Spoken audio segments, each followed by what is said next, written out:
बच्चों let's see the question and the question says that which of the following is not a source of restriction endonuclease. Option A Haemophilus influenza, option B Escherichia coli, option C Entamoeba coli, option D Bacillus amelocufaciens. तो आ जाओ बच्चों थोड़े से की concept के ऊपर बात करते हैं, चीजों को अच्छे समझते हैं तो क्वेश्चन सॉल्व करना हमारे लिए बेहद आसान होगा।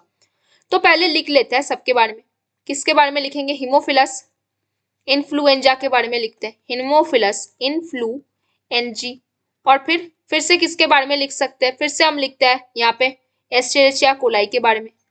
किसके बारे में? एस्चेरिचिया कोलाई के बारे में। उसके बाद हम किसके बारे में लिखेंगे? सार के नीचे ऐसे मार्क कर दो, सबके नीचे ऐसे मार्क कर दो। फिर हम लिखेंगे बैसिलस। किसके बारे में लिखेंगे?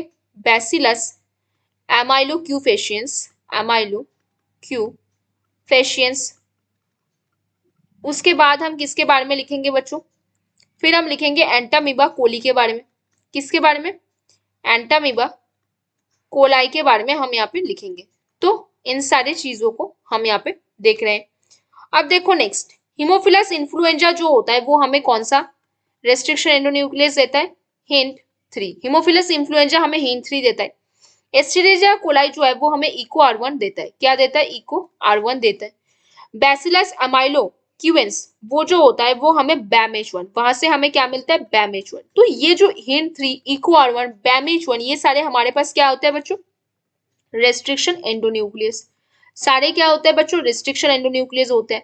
और वो डीएनए को एक स्पेसिफिक लोकेशन पे काटते हैं और वो लोकेशन को हम क्या बोलते हैं बच्चों? पैलिंड्रोमिक साइट बोलते हैं। लेकिन जो एंटामीबा कोलाई होते हैं वो कहाँ पे रहते हैं? हमारे जीआई ट्रैक्ट में रहते हैं। तो आप क्या बोल सकते हो? Is a common cell. कहाँ पे रहता है? Common cell is a common cell in the, कहाँ पे रहता है? हमारे गैस्ट्रो इंटेस्टिनल ट्रैक्ट में रहता है। कहाँ पे रहेगा? गैस्ट्रो इंटेस्टिनल ट्रैक्ट में।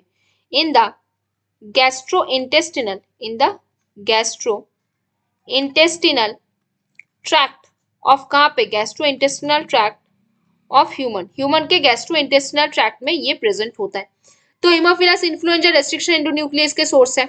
हाँ, तो ये तो आंसर नहीं होगा। एस्चेरिचिया कोलाई ये हमारे रेस्ट्रिक्शन एंडोन्यूक्लियस के सोर्स है, तो ये भी आंसर नहीं होगा। एंटामीबा कोली ये तो रेस्ट्रिक्शन एंडोन्यूक्लियस के सोर्स नहीं है, तो इसको एक टिक मार्क करो। बैसिलस एमाइलोक्यूफेशियंस ये भी एक रेस्ट्रिक्शन एंडोन्यूक्लियस के सोर्स है जिसको आप BAMH1 बोलते हो, तो ये भी आपका आंसर नहीं होगा। तो कौन सा आपका सही आंसर बना बच्चों? Option number C. कौन सा आपका सही आंसर बन गया बच्चों? Which is not a source of restriction endonuclease, कौन सा होगा? Option C, Entamoeba coli. तो बच्चों hope you understand the question very well. Best of luck बच्चों।